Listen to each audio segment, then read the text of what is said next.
First day of the honeymoon, there's a guy on the beach betting $100 to the tourists that he can outdrink him. So, with a little misgiving, my wife let me do it. About 20 shots, 30 shots later, I'm gone, completely gone. I lost the bet. I'm sitting outside smoking a cigarette, and some dude comes by. He had some weed. He's like, "Hey, brother, you want to come with me?" I said, "Yeah, let's go."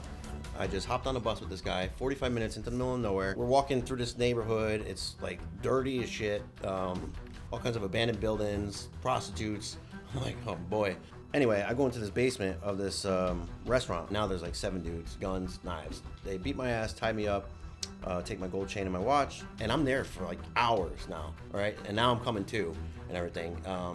They want me to bring like 2 kilos of coke back onto the cruise ship, like basically be a mule, right? And drain my bank account.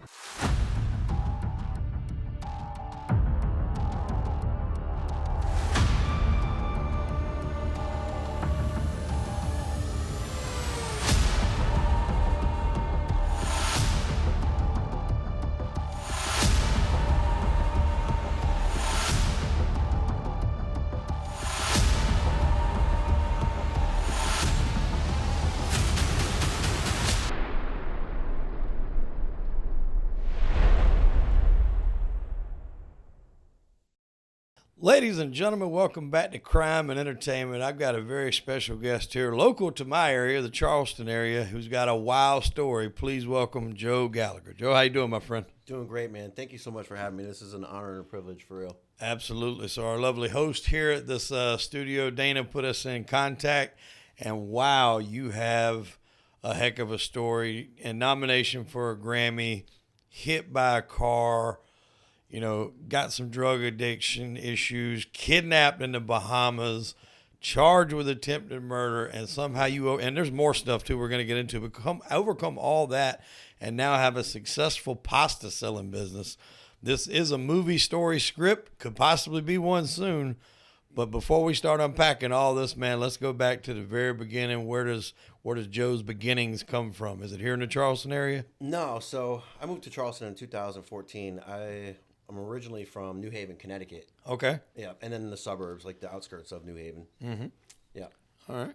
And so how was early life? Was it good? Mom, dad, sisters, brothers? How was that dynamic? I mean, it was a loving family. I've got a younger brother. Mother and father still together, still married. I think like 40 years are going on. And, but, we were poor, and my father was hooked on all kinds of stuff. And there was some violence, but there was, like I said, it was a loving family. Right. Like, we were taken care of. Like, we didn't go without, But my mom worked like 3 jobs. My father was out of town a lot, traveling. He was like an on-the-road salesman for manufacturers and stuff. And then he actually got sober when he was 44, and he started a automotive paint distribution company that it was amazing. I mean, over 20 years, it ended up hiring like 28 family members and, created a legacy of his own. Wow. Yeah, that's good, man. I was kind of the same way. I had loving parents, but there was also issues. I think any marriage is going to have issues, man. You're together 20, 30, 40 years. Yeah. It ain't all going to be gravy. Yeah, you're going to go through some shit. Yeah. So what was like the first, I heard in the podcast that you read, you kind of got into alcohol and weed fairly early. Yeah. 13 years old, I had my first drink. Champagne at a cousin's wedding. Actually, the cousin's wedding was here in Charleston. That was the first time I've ever been to South Carolina. Okay. So champagne, and then that just kind of opened the door to everything else. Now, a lot of times when you have that issue, is it masking something? Is it, providing some sort of relief from any sort of other circumstances? What's the catalyst? Yeah, it was a coping mechanism. Yeah. You know what I mean?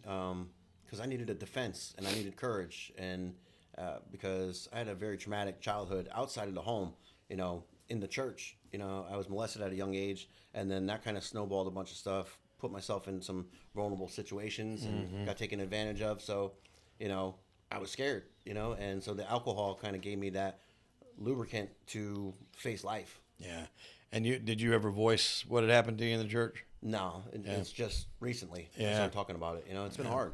No, and that is hard. I think a lot of times too, especially when it happens to men and women, it's not so much of it's the shame really that's just it's hard exactly to admit. And I remember when that stuff come out with Joe Paterno and the Penn State squad and what Sandusky was doing to everybody. These were alpha male athletes that this was happening to. So they definitely didn't want to be able to, have to stand up there and tell people that. But once it finally started coming out, other people started speaking up. And, unfortunately, I think the people that do these sort of evil acts, they know that. And they know they have everything on their side of it keeping silence. Yeah. And that's, it's great that you are talking about it, though. Trusted members in the community. Thank you, man. Yeah, I mean, and this has been a healing process, too. Right. And I didn't realize that it would be all those years ago. Mm-hmm. Like, had I known that this is, getting all this stuff out would have been a healing experience, I would have maybe said something sooner.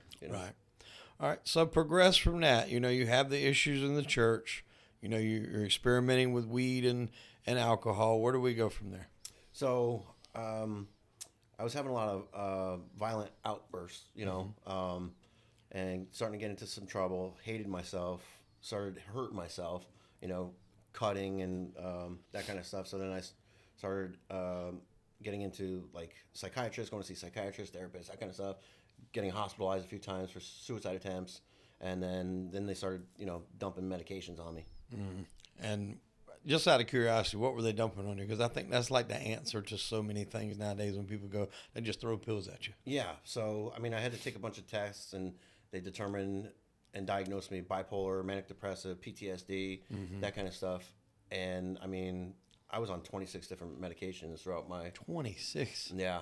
And it's like a science project. I'm a guinea pig. We didn't know, and then all the side effects. Forget about it. I couldn't tell you 26 medications right now. Abilify, Lamictal, Seroquel, Depakote, Prozac, Wellbutrin. I mean, you name it, I've taken it. Seroquel, like lithium. I took Seroquel one time, and that thing had me out for like 12 hours. I overdosed accidentally on Seroquel and hallucinated. Fell down in the middle of the street. My mother had to come pick me up. I couldn't even talk.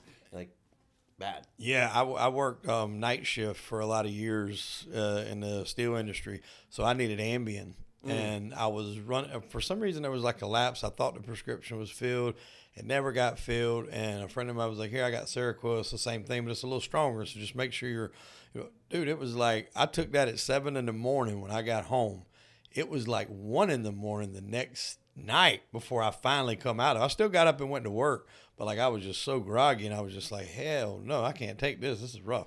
Yeah, I was like seeing stuff in my mind. Yeah. Like, it felt like jolts of electricity going through my body, like randomly, and just, seeing all kinds of crazy stuff in my mind. Oh, wow. You had talked about, and I want to try to put all this stuff in order because you got so much stuff. You had talked about getting hit by a car. Yeah. But this was before that, though. You actually, when do you get into the music part of it? We'll start with that because you working with what, Dr. Dre's protege or LL Cool J's godson, OB, from the Hit Cartel. Yeah. How did you land that? So, I mean, I started playing guitar. I think I was 15 or 16. I was in the church choir. I was singing. Then I picked up a guitar because my uncles and cousins would jam at my grandmother's house, on Sundays. She'd be cooking sauce, and they'd be playing Grateful Dead tunes, and I just really got drawn to that. I wanted to be able to play with them someday. It was such a fun atmosphere, and that lifestyle was attractive to me. And so I picked up a guitar. Within a year, I'm starting to write songs, starting to do open mics up in Connecticut. Like the Acoustic Cafe was one of the first places I performed at in Fairfield, Connecticut, and that's where John Mayer got his start. Yeah. So I'm already, as soon as I'm out there, I'm like rubbing elbows with people that big time, And at 17, 18 years old, I'm hosting an open mic show in Wallingford, Connecticut. And I actually booked some original members of the Wailers, Bob Marley and the Wailers. Yeah. Minus Bob Marley, of course. But yeah, so now here I am, this little rock kid playing reggae with some like OGs, Yeah. No, that's awesome.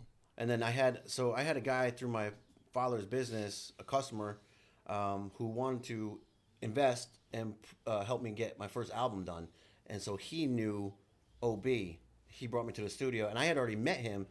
OB came into my father's shop to get a key cut, and he was shopping his mixtape. He was 19 years old when I met him originally. Mm-hmm. 7 years later, this investor brings me to the studio, and who's sitting behind the board was OB. Wow. And then he worked for Dre?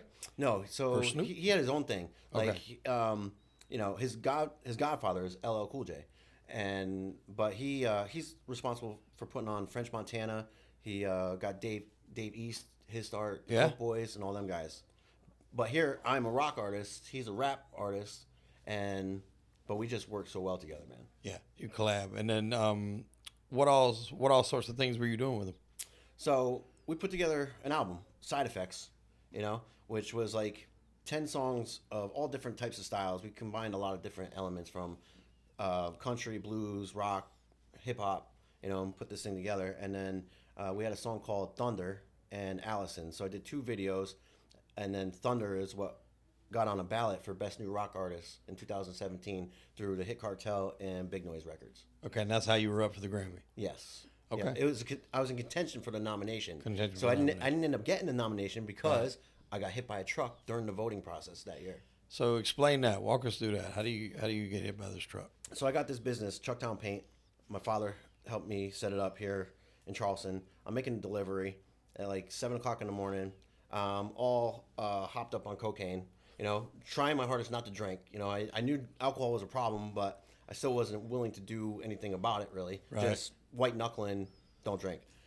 Anyway, I'm a mess. I'm up all night long, and I'm driving to make this delivery, and I hear my song, Thunder, come on the radio on, the rock station down here, 98.5, I think it is. Yeah. And so that was the first time I heard myself on a Charleston radio station, and boom, about 50 miles an hour, 60 miles an hour, something like that. A truck, guy was on his phone and wasn't paying attention, just rear-ended me, and I had to have 2 spinal surgeries as a result. Yeah. That was here. That was in Charleston. Yeah. Mm-hmm. Oh, and how bad? I mean, like I've been through a pretty traumatic car wreck too. The spine and the back is some of the most hurting stuff. Like I just yesterday or Thursday morning, I was getting ready to go to work. I'm just bracing myself on the chair. I go to bend down slightly just to slide my boot on, and it pinched the nerve. And I had to go to the doctor later on that day and get a steroid shot. And it's about gone now, but it's still got an uncomfortable feeling. And that happens to me maybe 2 times a year, at least once a year. Just all things that I've been dealing with since the back injury. Especially the weather too, like when it gets cold and rainy. Yeah. I mean, I'll feel it too. Like my hands are still not 100% back to normal. Like I got numbness and tingling and pain shooting down my arms all the time now. Yeah. I was walking like bent over for like a month before I finally got surgery. Wow. Yeah, I was like a hunchback. Yeah. So that kicks you out of the contention for being nominated. Yeah, because I couldn't get out there and promote and everything. I was in the hospital. They didn't think I was going to walk again. And then had the surgeries, and then the recovery time, was about 2 months. It was brutal, man. And then I got hooked on painkillers too. For the first time. That is the worst, man, when you go in there for something legitimate. Yeah. And then you get hooked on, again, I mean, would you consider yourself at this point to have an addictive personality? Yeah. I mean, So that just compounded the issue. I'm addicted to more. Anything that makes me feel different. Yeah. It doesn't matter what it is. Yeah. Like the harder drugs didn't come till later in my life. Like had I been introduced to that kind of stuff early on, it would have been a whole nother story. Yeah. What they put you on for painkillers in the hospital for your back? Oxys. Yeah. I had a friend, man. He would, almost 20 years in the Coast Guard. He was close to being able to retire if he wanted to. Wife, kids, house, legit was working on his house, twisted his ankle on a ladder, put him on oxys, and he just couldn't shake it, man. Yeah. After that, he was stealing. He stole stuff from like wherever he was working at for the Coast Guard, lost his pension, 3 stints in rehab, living with his father now, last I heard. I mean, just one of the biggest falls from grace that I've ever seen, and was before that like totally normal. And it wasn't like we drank, but I mean that was it. And just going for something legitimate can really just completely flip your life upside down. Absolutely, man. And then I became like a chemist, like all through childhood, early adulthood, and up until recently. I'm adding and combining all kinds of different substances to try to get that perfect level. I'm trying to control my insides with external stuff. Right. And you mentioned that you were high on coke the night you wrecked. I mean, what was that kind of the highest that you went into that point? No. I mean, I went down deeper after that. I had just discovered cocaine not too long before that accident. Jeez. I mean, what if you don't mind sharing? I mean, like, what was some of the stuff you were? I mean, Xanax. The combination of Xanax, weed, and alcohol was kind of like my go-to. Yeah. But as you probably know, and you're susceptible to blackout a lot easier. Yes. So yeah, I mean, I was blacking out all the time. Did that ever scare you from doing it anymore? It did the night I got arrested. And that was here? Yeah. Explain that. So my first arrest, I'm like 2 weeks out of the hospital, all right, and I for some reason I decided to have a pocket knife on me because I don't know, I got invited to a bar, Casey Mulligan's up in Goose Creek. Yeah, been there before. I was there for like 10 minutes. Again, I'm white knuckling. I don't want to drink. I'm like, I don't want to drink. I'm there 10 minutes, and some guy's trying to leave drunk, and I'm like, buddy, you can't drive. Here I am. I've got these moral standards now. All of a sudden, when I'm driving drunk all the time, but I'm gonna step in. So I bring him to his trailer park, and I get there, and he invites me in for 18-year-old bourbon. And at this time, I'm a nervous wreck. I have all this anxiety. I'm hopped up on painkillers, cocaine, and okay, let's go. 18-year-old bourbon. I can't say no. So he invites me in. When I walk in the door, he's got this 300-pound roommate who was irate, furious that this dude just brought me into the house. Yeah. So he immediately starts pushing me around, and we're screaming at each other and shit. And then he's like, okay, drop your keys, wallet. He's robbing me. So, and then I think he's going for a gun. I pull out that pocket knife. I cut him on his arm, but I'm holding the blade halfway down my hand. So there's blood everywhere. The dude that I brought runs into the other room thinking to go get a shotgun or something, but he calls the cops. Cops show up. There's blood everywhere, and they charged me with attempted murder. Wow. And that was North Charleston? Yeah. Yeah, and the first cop on the scene recognized me from 2 weeks prior because I was in a blackout, 2 o'clock in the morning at the cookout on University, just Xanax, no drinking. I fell asleep in the drive-thru. That's right down here? Yeah. Right from where we're at. And the dude's knocking on my window, Did a sobriety test. I passed because it was Xanax. I wasn't drunk. So Yeah. he didn't arrest me. But he was the first cop on the scene that night. And he remembered you. Yeah. So they arrest you on the spot. They take you in for an attempted murder charge. Do you have to see circuit court judge? I believe. I don't remember, man. I remember my father had to bond me out, and I got a PI bond. PR bond? PR bond, yeah. Okay. Yeah, it was my first time. It was Yeah. new to me, and I was in jail. I think I was in jail for like 5 days, something like that. Okay. I know because I've shared with you the story that I went through, and maybe it's different from murder to attempted murder, but I couldn't see a regular judge. I had to see the circuit court judge, and the circuit court rotates county to county. Okay. And so I just happened to catch a break in all the chaos that was going on to where it was in Berkeley County when I was arrested. So I was able to see him. I turned myself in on Sunday and got seen in court on Monday. Had it already been out of there, I'd have had to sit and wait till it come back around, and I guess it takes a week, or they do a week in each county. Okay, yeah. So I went in on like a Thursday or Wednesday and didn't see the judge till Monday. Okay. Yeah. So it sounds like you probably was able to get out by the magistrate, especially on a PR bond. Yeah. So what they're trying to give you attempted murder, anything else, possession of a weapon or anything like that? No. No. Okay. It was just the attempted murder charge. What's going through your mind at this point? Because that's some serious weight right there. Oh man, I was freaking out. I promised my father, just if you could get me out of this, I'll never get in trouble again. I'll swear on anything. But that didn't happen. Yeah. How long did that stretch take to finally come to a finalization? I mean, so it didn't get expunged till like last year, a year and a half ago. Yeah. So this is like 7 years. So what was the resolution? Did you have to plead anything or? No, they ended up just dismissing it because they didn't have any evidence. There was, Isn't that just so aggravating that they can just drag your life through that to then just dismiss it? Yeah, and so the guy that I gave him a paper cut on his arm. He didn't have to go to the hospital or nothing. I did. I needed like 50 stitches in my hand. Yeah. Yeah. It just burns me up that they do that, and then they don't care. They go on about their day. That doesn't bother. You're having to spend money in lawyer fees, legal fees. Oh, yeah. I don't know if you were on house arrest or anything like that, or you had to see anybody while you're out. But there's just so much money tied up in that. They bank on people not having that money to then have to make a plea deal, and then then they got a conviction on the record, and they got a felony, and then then you're more likely to reoffend because it's harder to get gainful employment. It's a trap that they set to get you in, and then as soon as you do something to reoffend, because after you get out you can't find a job, and it's like, well, it was nothing but a criminal. But you started that process by Right. charging him and accusing him of something that he didn't even do. Now, look, I know some people are guilty and they're right where they need to be in prison. Yeah. But there are a lot of people in there that probably should not be in there. Oh, absolutely, absolutely. And like the job thing you're talking about. Yeah, I couldn't get a job for years after that, and not to mention, the physical part of it. Because I had these surgeries. Yep. I was never going to be fully healed from it. I went to trial for that case too, and ended up getting awarded $10,000 for the accident. I'm talking. Yeah. But my surgeon charged like 280 grand. So the what I won in court wasn't even didn't even cover that. That's crazy. They didn't even cover your doctor bills. I know. And another thing too, I never even saw that $10,000. Like I never got anything from the court after that trial. So I'm looking into that right now, as a matter of fact. Jeez. Now, and when you were on the hook for the doctor bills too? So this is what happened.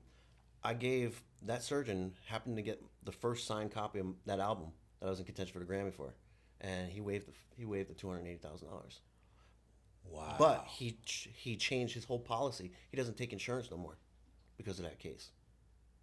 He testified and everything in my behalf. That's great, man. That's awesome. Yeah. Can you share his name if you don't mind? Jason Highsmith. Jason Highsmith. Well known surgeon, neurosurgeon. Wow, that's awesome, man. Shout out to Jason, man. That's you don't find that every day around the corner. One of the wildest parts, I know we've already been through a lot here in just a little bit of time, but one of the wildest parts of your story you told me happened on a cruise ship. Now, I've been watching some stuff on Netflix here lately. Yeah. There's been a lot of cruise ship stuff come out. They had the one called the Poop Cruise. That one wasn't that bad. But then there was another one, I think, was Amy Bradley, where she went missing. It's on Netflix right now. It's an older case, but it just hit Netflix, so a lot of people are getting hip to it. She comes back to the room. It's like a adjoining room between the parents and a brother and sister. She goes out on the deck. They wake up a couple hours later. Her shirt's there, but she's missing. They dock. They're asking them not to let them get off the dock, and they do. By the time they get back home, they're still searching. Never found her. There's been sightings of her allegedly here and there. But it's just a wild thing, and it's something you never really think about when you're on a cruise. I did my first cruise this past year because for a while I wasn't allowed to, leave for anything like that. And I was just thinking, this was so much fun. But then when I started seeing these things, I'm like, wow, these things can get scary. So tell me your cruise kidnapping story. Yeah, so they tell you on the boat, the captain says, don't leave the reservation, So they got into port. It was 8 o'clock in the morning. That was the first excursion, was Nassau, Bahamas. Right. So, first day of the honeymoon, there's a guy on the beach betting $100 to the tourists that he could outdrink them. And here I am, drinking my ass off anyway. It's like, there's no way, I'm going to win this $100 easy. So with a little misgiving, my wife let me do it. About 20 shots, 30 shots later, I'm gone, completely gone. I lost the bet. I'm in the Hard Rock Cafe, downtown Nassau. We're having brunch. And it's like 11 o'clock in the morning at this point. And I go outside for a cigarette. And I was a mark, obviously. I had the gold chain, the frosted tips in my hair, the sandals. I'm sitting outside smoking a cigarette, and some dude comes by. He had some weed. He's like, hey, brother, you want to come with me? I said, yeah, let's go. I didn't even tell my wife nothing. I just hopped on a bus with this guy, 45 minutes into the middle of nowhere. We're walking through this neighborhood. It's like dirty as shit. All kinds of abandoned buildings, prostitutes. I'm like, oh boy, but I'm like in and out of consciousness at this point, so drunk. Anyway, I go into this basement of this restaurant, like an abandoned restaurant, and now there's like 7 dudes, guns, knives. They beat my ass, tie me up, take my gold chain and my watch. And then, they got real thick accents, so I can't understand a damn thing they're saying. But, and I'm there for like hours now, all right? And now I'm coming to and everything. They want me to bring like 2 kilos of coke back onto the cruise ship, like basically be a mule, right? And drain my bank account. So now 2 guys take me to the bank so I could go and withdraw all this money, because I just got all these, all this money from the wedding. Yeah. So, I agreed to do it because I thought I'm dead, man. If I don't do this, I'm dead.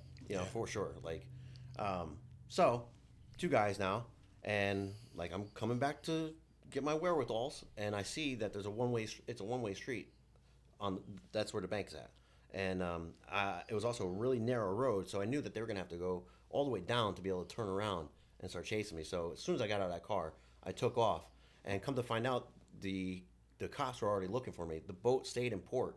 You know, there was a missing person report. My wife was frantic. You know, so thank God, I'm weaving in and out of neighborhoods. I stumbled upon a cop outside of a clothing store, a little boutique clothing store about 3 miles away, and he got me back on the boat. And he was looking. He was one of them that had your picture or something looking for. Yeah. Wow, that's wild, man. Because typically they tell you when you get off, like if you're not on by a certain time, it's just shoving off. Yeah, right. So you're very blessed in the fact that they stayed around there. Yes. How was your wife at that point? Man, looking back, man, she should have run from the hills. You know what I mean? She should have took off and never talked to me again. But she didn't, man. And but she was hysterical. That it ruined the honeymoon, to say the least. I can imagine. Yeah, that put a damper on. Yeah, we couldn't even talk to each other. Yeah. How many more days did you have left on it? Like 4 or 5. Oh wow. Yeah, it was brutal. It was brutal. I don't remember much because I mean I think I spent like over $800 in those 4 days at the bar. Yeah. It don't take much to pull up a tab in there. I tried to do the drinking pass. My wife doesn't drink, but you have to get it, at least for Carnival, you have to get it for everybody in the room. And I was like, I can't drink for me and you to justify that. So I did it for me, but it was close by the time it was done. Yeah. Because I had the app. You can look on that. You can see every time it just get higher and higher. Yeah, and I was taking shots of $80 Louis XIV, you know. Ooh. Yeah. Was it Carnival? I think it was, yeah. Did you leave out of here in Charleston? No, I left out of New York. Oh, really? Yeah, because I was living in Connecticut at that time. Oh, okay. I was 21 years old, yeah. Okay. Yeah, the Carnival was the one who used to go out of Charleston all the time. They just ended the end of last year. I was the second to the last cruise to leave. All this time I've lived here for almost 11 years and never took a cruise, and I took one, and that was the second to last one they did. That was the only one I ever took. That's the only time I ever left the country. Yeah. And I'm not, I'm not anxious to leave again. All right, what's the next link in this chain, man? So, okay. I got divorced, lost kids, moved to Charleston, trying to do the music business, get hit by the truck, go down a dark path. After that attempted murder arrest, now I started racking up charges. I got a reckless driving, hit and run down on Sullivan's.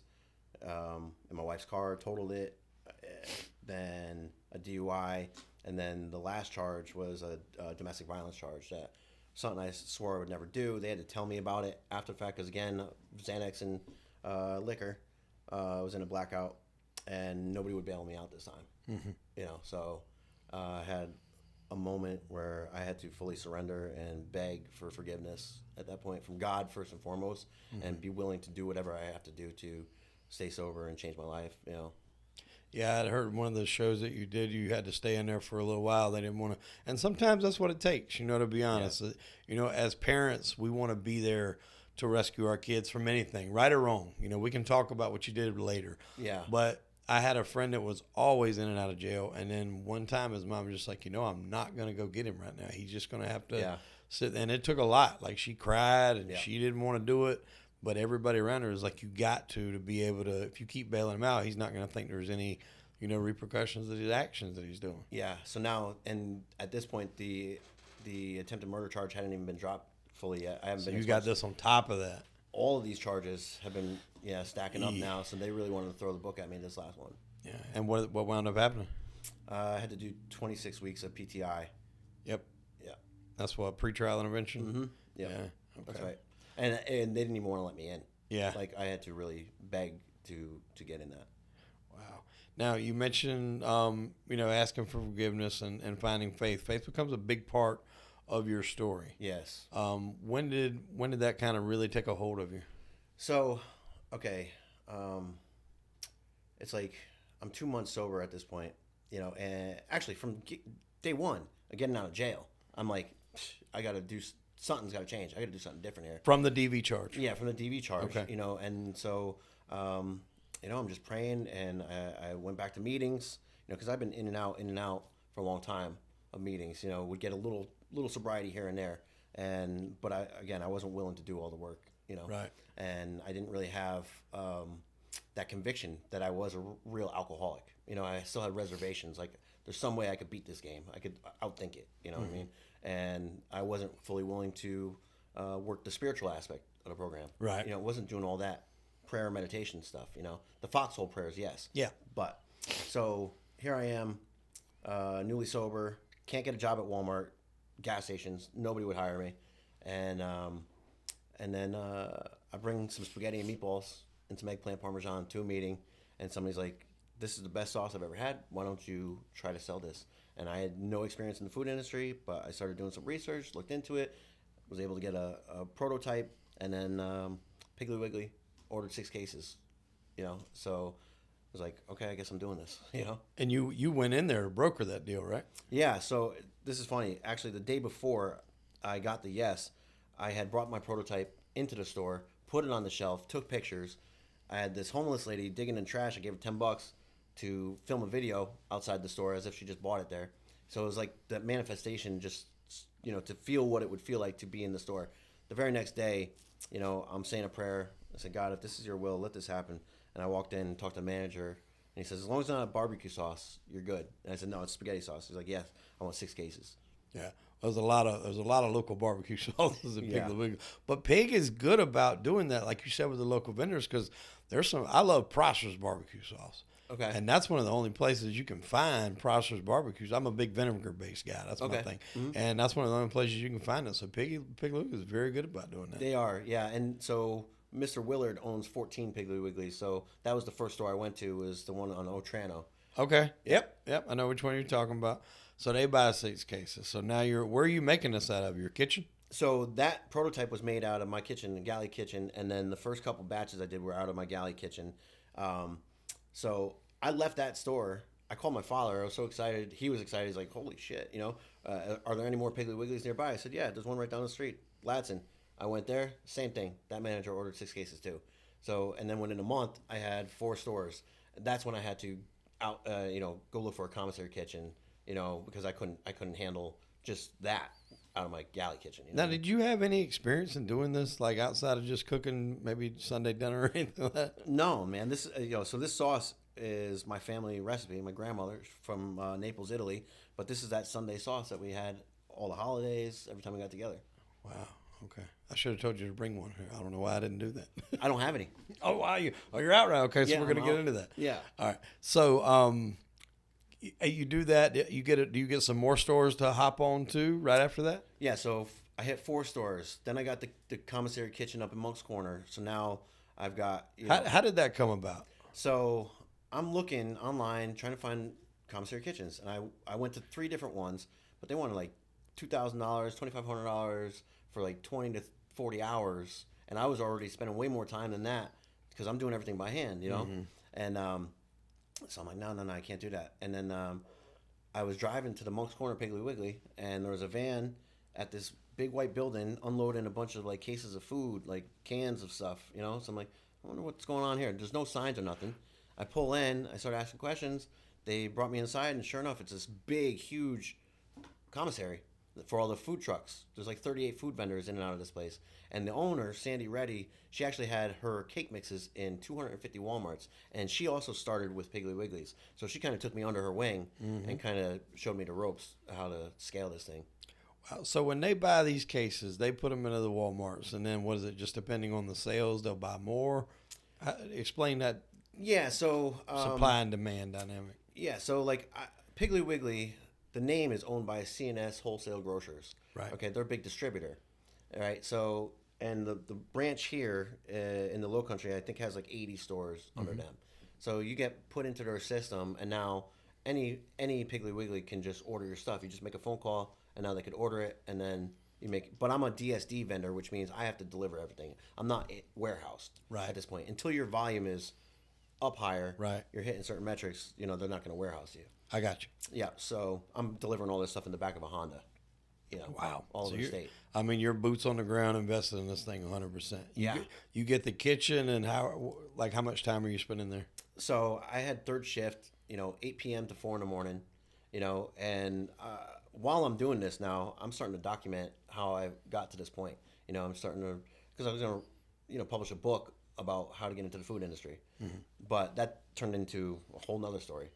That turned into my testimony, how I found faith, how I started a company, all the stuff that we're talking about right now. But what I didn't realize was 15 stores was going to be my limit from that location. I'm buying more pots, bigger pots, more utensils, and no matter what I did, I could only produce 300 to 400 jars a night. But now I got to deliver all this stuff, and the cash flow, wasn't even breaking even yet. So I couldn't hire anybody to make the deliveries. So I'm still just a one-man show. My wife would help me on Sundays, but so yeah. So then I had to actually shut it down in February. I had to shut down the operation. That's this past February? Mm-hmm. Really? Okay, Yeah. so, but you're in the process now of searching for a farm? Yes. So, okay, let me back up a little bit. Prior to February, I think it was December. Now, Food Lion wants me in all their stores in South Carolina, and I applied to Walmart. They want me, but I have to be able to scale my production. I need to be able to do 10,000 units a week to be able to get that Walmart account. Ooh. Yeah, and then but all of them. I started calling Publix, all the retailers, and they're all saying yes. Just got to scale the production. Yeah. You got to be able to handle the demand. And this I'm doing with no advertising. It's just guerrilla marketing, trial marketing, letting people try it, doing the in-store tastings, that kind of stuff. That's impressive, man, to get that kind of growth with guerrilla marketing, like you're saying. Yeah, the traction, it was as a result of people trying it and becoming loyal and buying the story, really. Mm-hmm. And that's where the book and all that comes into play. You spoke about there was an opportunity for you to go to San Diego. Yeah. And you passed it. What was that, to be in a movie or something, or what was that for? No, that was Shark Tank. Shark Tank. Okay, for the product? Yeah. And you passed that up to stay here. Yeah, so I applied for Shark Tank, and I got an email saying that I had to be in San Diego in 5 days. And I had already booked an event with Business and Brews and Lieutenant Governor Pam Ebbett. So I was already locked into that as the only food vendor at this big prestigious event at New Realm Brewery. So I decided not to go to San Diego and try to pitch the farm to these, high wealth individuals. And did you have any success? I mean, there was a lot of interest. My table was swarmed, and talking to a lot of people in financing, bankers and politicians, and there was a lot of interest, and they all wanted to support.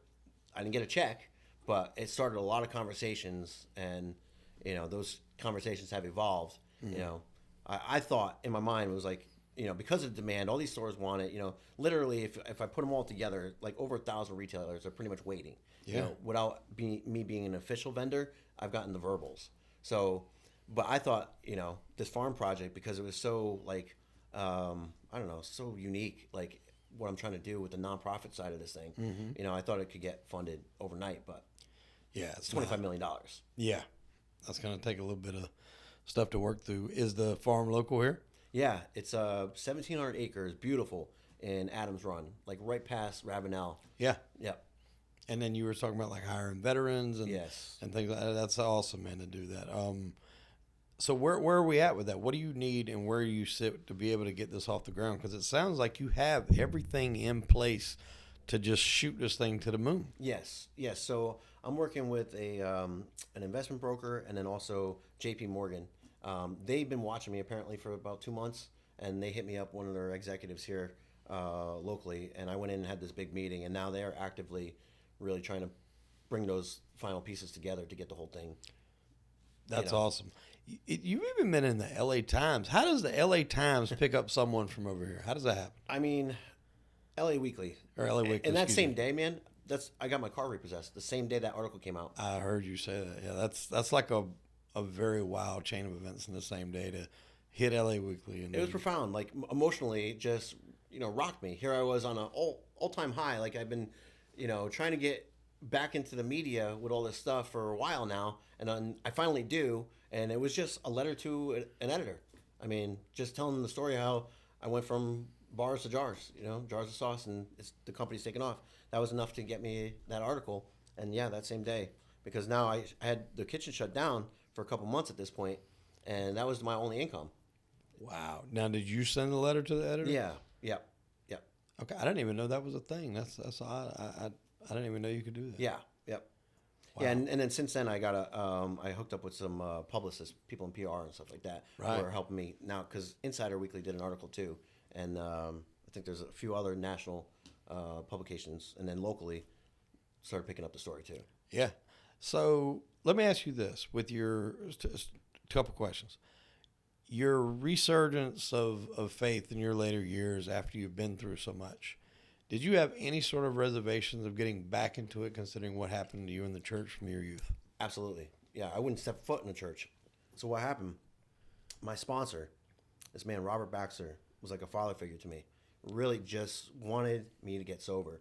I've known him for years and years and years, and he's seen me struggle, but he was always there. If I ever needed him, he's like a spiritual advisor. He passed away November 19th, which was 8 days after I got baptized. So I'm at a Piggly Wiggly, the lads in Piggly Wiggly doing a product demo, and Pastor Leonard from a church in Walterboro has his own sauce. He's got a seafood sauce, the King sauce, and on his labels has Acts 2:38. So, and he's been seeing my poster on the Piggly Wiggly, so we're in the same circuit. And we got to talking that day, and come to find out he's a pastor. He asked me if I've ever been baptized. I said I did when I was in Catholic church when I was an infant. And he's like, well, here's what I want you to do. Write a letter to God thanking him for all the things that you want as if you had them already, right? Get that letter to me, and we're going to baptize you Monday. Now, Monday was November 11th.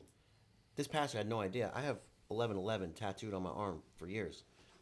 I got baptized at 11:11 in the morning on 11:11, and then my mentor, Robert Baxter, passed away on the 19th. His services were held at Nexus Point Church in Goose Creek. So that was the first time I went back to a church.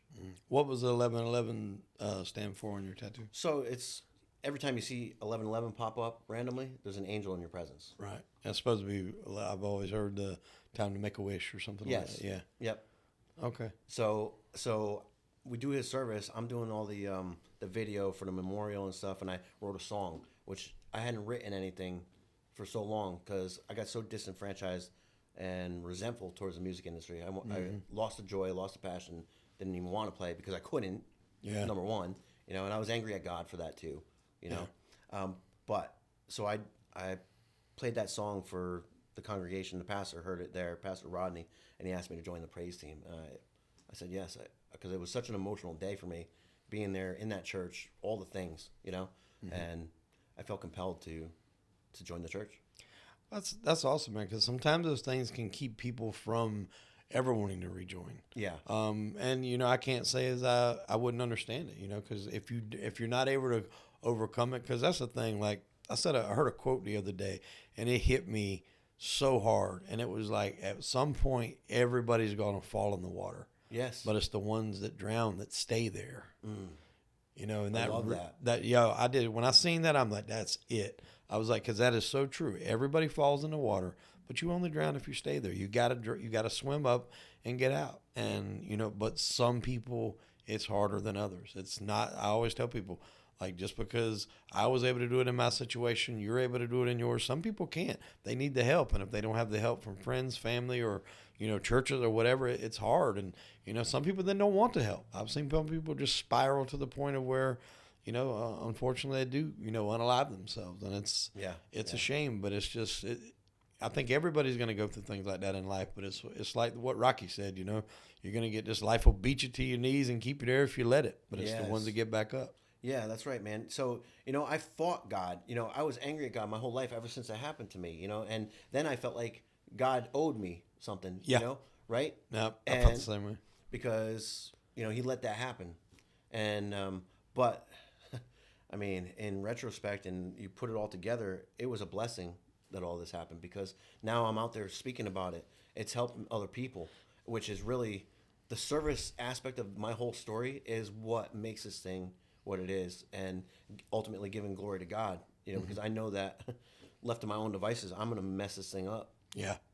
And so, and I know there's going to be these people, they're always out there, no matter what you do, no matter how good you do, there's going to be people that remember you for the mistakes that you made. Yeah. That they're just miserable people that aren't happy with themselves, so they have to bring other people down. What was your first taste in dealing with that, and how did you deal with it? So I'm still dealing with it, man. Yeah. My ex-wife, I'm not even allowed to call my kids. Really? Yeah. I don't even have their phone numbers. I haven't seen them in person, because I moved, and the kids were hurt. They were devastated when I left, and it was a selfish decision.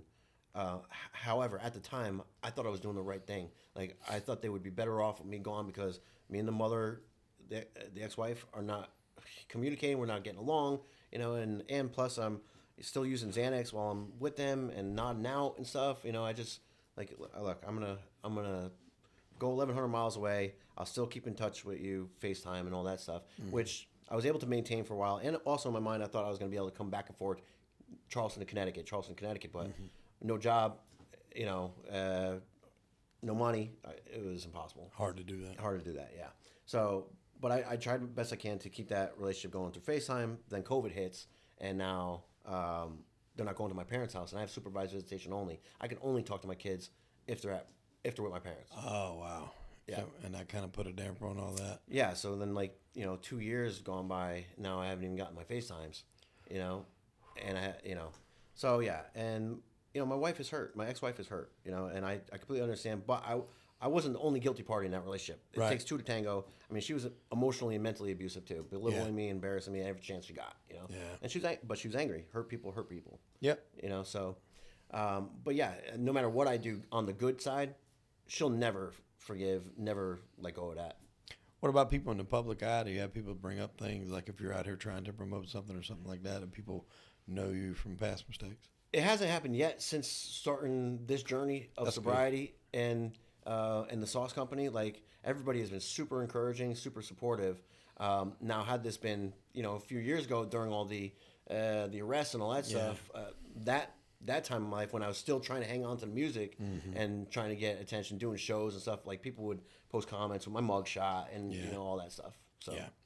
I think that's the weird thing we're in. Like when people try to better themselves and try to do better and change their life for the better and spread awareness on things, you still have those people that are I just classify them as miserable human beings. yes, They just want to they get a joy and a high, being negative. And I try my best. Like if I can usually pick up on those personalities pretty quick, and I don't care what the situation is. Like if I pick up on that, like I'm making an excuse to get out of there, to move on. Like I don't want to even be in that presence because that's just not what I'm about anymore. listen, I gotta pray for those people. Okay, they're spiritually sick. Yeah. Just like I was. I was in their shoes at one point. I was all negative, complaining about everything, and misery loves company. So I was an energy vampire, People are happy, I'm talking doom and gloom, So, because I don't want to see anybody else happy, and because I'm only thinking about myself. It's really selfishness when people are living like that, You also started working on you submitted your first book to Angel Studios, is that right? Yes. And now you're currently working on a second that could possibly be developed into something. Tell us about your reasoning for submitting the first book and then how that played out afterwards. So, out of necessity, I published this book. Like, it wasn't polished or anything like that, really. I think I could have done a lot better. But anyway, May 30th, I published a book. I'm watching Chosen on Netflix, binge watching it. I'm hooked.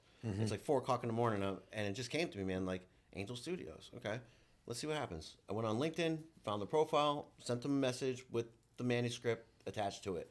And, just had no expectations, just rolling the dice like I do, 2 months later, I'm walking to the Piggly Wiggly, right? And the first one, the Otrano one, to do a book signing. And I'm looking at my phone as I'm walking, and it was a message from them. And they said, this story was so inspiring. We encourage you to film a torch pilot, submit it to us when it's done for our review, and then we'll start pitching it to the networks. Okay, so I know what a pilot is, but what's a torch pilot? So it's like a 5-minute synopsis. Okay, so kind of like a sizzle. I've heard of sizzle. Okay, all right. Yeah, all right. yeah, exactly. A sizzle reel. So I was like blown away. I'm like, holy shit, right? And I had already started writing a second book at this point, which was a fictional continuation. So I started thinking like, the film series, if we were to do a film series, it would be the memoir and the nonfiction as like the backstory, and then the continuation on the farm as if we already had the investment, already had the farm, and all the elements of my business plan with the nonprofit stuff, the veterans, people in recovery, and then add in like elements from The Chosen, Yellowstone, Ozark, Lost, different point of views, all these big personalities, and have have this crazy dynamic thing. That's a lot of good shows intertwined there. I mean, like especially I was so late on the ball to Yellowstone. I binge watched every single season to the week before the last one come on, and they took like a 2-year break. Yeah. You know, for I guess that was a writer strike or actor strike or whatever it was. But I never watched. I kept seeing people talk about it, and for whatever reason, I thought Rip's character wasn't in there till later. Oh, really? And I was like, I've loved what's his real name? It escapes me right now. Kevin Costner? No, the Rip's character. What is it? Oh, I don't know his real name. I can't think of his name to save my life, but I've been a fan of his for a long time. Like people don't remember. I remember him from Dazed and Confused. Right, that's right. He was in that. He was in Dazed and Confused. Yes. He played the Nazi in John Singleton's Higher Learning. Oh. In the movie Higher Learning with Ice Cube, Busta Rhymes, Michael Rappaport, Andrew Bernarski. He was like the lead Nazi guy that pumped up Michael Rappaport to shoot the model. I can't remember her name. It was Omar Epps' girlfriend. Okay, in the movie. Wow. Yeah, he was in that. Then he later put him in Too Fast, Too Furious, which was the first one Tyrese was in with Paul Walker. I mean, he's been in a ton of stuff. And then just to see him in that role, totally different. It was wild. I mean, that was the best character on the show, I think, in my opinion. 100%. Yeah, him and what's the older guy's name? Lloyd. I Lloyd. love Lloyd. He's like a real straight up true blue cowboy. Is he? Yeah. I didn't know that. I don't know anything about him. But, and then you got that show Landman now, who the maker of Yellowstone is doing, or the writer from Yellowstone is doing Landman now. Yeah, what? Taylor Sheridan. Sheridan. That dude is Serious. awesome. Yeah. And like he started, I don't know if you're a Sons of Anarchy guy or not. He was the cop in Sons of Anarchy. Was he? Okay. Yeah, I didn't even know that. He was sheriff. He was Deputy Hale. Okay. He was the one that was going to take over for Unser, right? He was in the first 2 seasons. Man, this is going way back. It is. Been a while. It's been a while. Yeah. But I love that show. I named my son after the lead character. My son's name's Jax. Oh, wow. It's Jackson, Jaxson, but we call him Jax. And if it was a girl, we were going to name him Gemma. Because we were sitting in an OBGYN office, and I'm looking through Entertainment Weekly magazine, and I knew who Kurt Sutter was because I was a big fan of the TV show The Shield. Okay. Michael Chiklis. It was a cop show. Yep. And so I was like, okay, he's been to do a show on bikers. This would be good because I knew Kurt could write. And so when it come on, she was pregnant, and we hadn't went and found out the sex of the baby yet. And so we're watching, and like we were just both instantly hooked to the show. And I was like, all right, this is it. Like if it's a boy, we're gonna go with Jax. If it's a girl, we're gonna go with Gemma. Wow. And so we were naming our kids from the biker TV show. That's so but cool, yeah, man. He was in there, and he did an interview. And he was saying like he was always like second on the call sheet, and when it got time the show was starting to get big after that second season, and he went and said he wanted a little bit more money, and they were like, nah, you'll never, you're not going to get that money. But this is what he's like. All right, well then I'm done. So literally the first episode of the 3rd season, they killed his character and he left. So then he went and he started writing, and I mean just the stuff that he's been pumping out is amazing. Yeah, I mean it's so complicated and complex. These character arcs.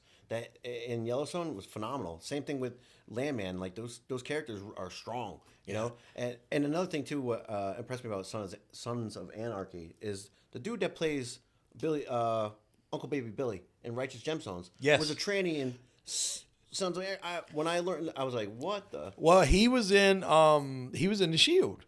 He was Shane Vendrell in The Shield. Man. And so everybody from The Shield, if you watch that show, transitioned at some point for some sort of little character arc in Sons of Anarchy. But Walt Goggins' character had kind of skyrocketed a little bit, like he was in Justified. I forgot his name in Justified. I wasn't really into that show heavily, but he started getting a lot of movie roles. He was into Hateful Eight. He was in different things, and Kurt Sutter was like, look, you're almost too big of a star now to be in this. And he's like, look, everybody else has been in here. He's like, I need to be in here. And he told him, he said, the only way I'll let you be in here is if you play a tranny with a pair of tits. And he's like, I'm down. Sign it up. Figure it out. And he come in there as Venus Van Dam. And, I mean, it was he can act, man. But, yeah, I love him as Baby Billy in The Righteous Gemstones. He's a riot, bro. He's a riot. I find myself just talking like that out of habit. Yeah, because I'm selfish. Somebody say something, it's just hilarious. Get out of here, nerd. I'm like, I really would love to run into Danny or one of them guys around here. I know they live here. They live here, yeah. Yeah. Yeah, and you see Theo Vaughn and Danny McBride on Theo's show. Yeah, they were talking about being around here in Charleston and stuff. Yeah. Danny just seems like the coolest guy ever you want to hang out with. Yeah, like you what you see on TV is what you get in person kind of thing, Yeah. But no, when you can combine those elements of all those shows, like you said, into anything, I think that's just what's going to draw people in because it's all character driven, right? Rip is that ultimate alpha male, and Beth is just God. Wild. There was a show. I'm a big horror movie guy, and everybody kept telling me about a movie that was brutal, but they said it was a good horror movie. And it was called Eden Lake, and it was a very older movie, but she was the main character in there, and it's like her and her husband are on vacation at this lake. They get into it with some young kids. They basically start terrorizing them, chasing them. They wound up killing the husband. It was basically just a cat and mouse of them trying to catch her and kill her. And the ending was really wild. That's what prompted me to watch it because they were talking about how crazy the ending was. But that whole movie, now I know her as this badass chick from Yellowstone, right? And I'm expecting any minute, like, all right, Rip needs to come riding in on a horse or something. But this was long before she got that role. But, she's British. Yeah, right. You heard her talk out of Yeah, so she was Jax. Irish or something. Jax is too. Really? Charlie Hunt is British. Yeah, you can hear his a little bit bleed through in the scenes. And the young brother, what's his name? I can't remember. He's got the son, the Indian wife. Yeah. He's from Australia or something too, right? Yep. Yeah, they all had, they're all foreign accents, but you couldn't tell. I mean, they did a phenomenal job. You can, after rewatching Sons, because some TV shows I rewatch a lot, Sopranos and Sons of Anarchy and stuff like that. You can pick up on the British sometimes in there. It bleeds through, but for the most part, man, you can't tell a lick. Beth, I had no idea. No. When I heard her talk out of character, I was like, holy cow. No. Yeah, and so Ozark, right? With Jason Bateman, like that tension and that like grit and that really dark. So that's basically what the writing is like. It's like those kind of scenes, but then you have the spiritual element from, The Chosen, where I'm putting scripture into like natural conversations, and there's a lot of prayer and meditation type of elements too, So where are we at with that right now? Where's that in the process? So speaking of horror movies, David Gear, he's a good friend of mine. I used to work for him at a nightclub, the Shadow Room and the Reserve up in Connecticut. But he's a film producer. He did Army of the Damned with Sully Erna from Godsmack. Yeah. And I went to the premiere, saw that stuff. This is going back like 15, 20 years ago. But we've been talking about my script. I've sent him the manuscript. He's got to send it to screenwriters. And then there's some guys locally that are working, that did some documentaries, banned books. Okay, a documentary. That guy, Tom Wiggin, we're talking this week about really putting this thing together. So, and then it's going to be filmed out on the farm, Long Wing Plantation. God willing, that we get that property. That's where it's going to be filmed. So the land itself will be a character in the book. It's it's drawn people to it like Lost. And that's kind of what I think Taylor Sheridan, when he brought all that property out there, which is kind of brilliant. They have to rent that property from him to shoot Yellowstone. Yes. Yeah. So my nonprofit is going to own the land and then lease out any of the activities and the structures to the for-profit business. So it's like we're keeping it all together, which creates a big legal implication. But so the lawyer team is going to have to be stacked. If anybody wants to help, in this journey with you, how do they go about doing that? Because I think that's what people hear, like, people are trying to do this and they're trying to do that, but nobody knows the correct steps to help or invest or who to talk to or something like that. What are the avenues that people need to go to do that? So if they just email me, info@apostoli.com, find me on social media, send me a message, call me, and I'll hook them up with, the people that are handling my investments, like Jamie Trasciati from Goodfellas Business Services, and then the executives over at JP Morgan, and we'll put it all together. My lawyer and all that stuff, we'll get them connected. Because I don't even know. I don't even know how to answer that. I don't know what the actual step would be, but if somebody's got the check, we'll make it happen. So as of right now, you're kind of unable to start back growing the pasta business because of the demand that the people want up front. Yeah, well, so I just connected with Bitter Milk. It's a local manufacturer for cocktail mixers, of all things. They have their brand national, and they're not a co-packer, they're not a co-manufacturer, but because of the moral alignment that we have, I met him through a guy at church, and now September 1st or first week of September or second week, we should have our first batch of the classic Italian red sauce being made there, so that I could at least service the Food Lions and the Piggly Wigglies that have been waiting. Yeah. Wow. Well, Joe, man, you've got an amazing story, and I don't know if we glossed. Well, we did mention the Angel Studios, but where are you at in the script production of that? Is it finished, or are you still kind of in the middle of writing? So, the memoir is done. That manuscript's done. It's published. The sequel, which is called The Harvest, From Bars to Jars, The Harvest, is about 75% done. Okay. Once that's complete, then we're sending all of it for the screenwriters. But the screenwriters are already working on converting that first one to a screenplay. Okay.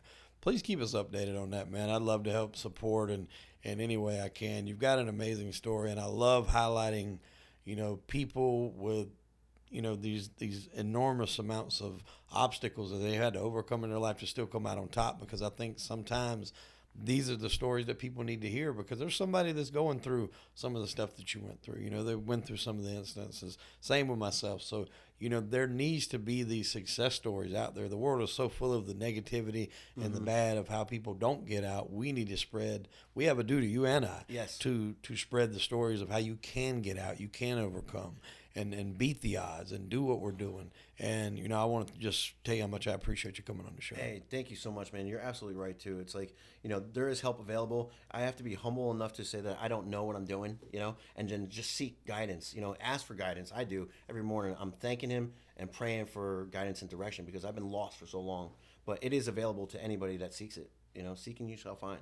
Yep. But it's been an absolute pleasure being here today. I thank you so much. It's a great opportunity, and I appreciate you. Yeah. Thank you very much, my friend. Thank you for coming on the show. All right, bro. All right.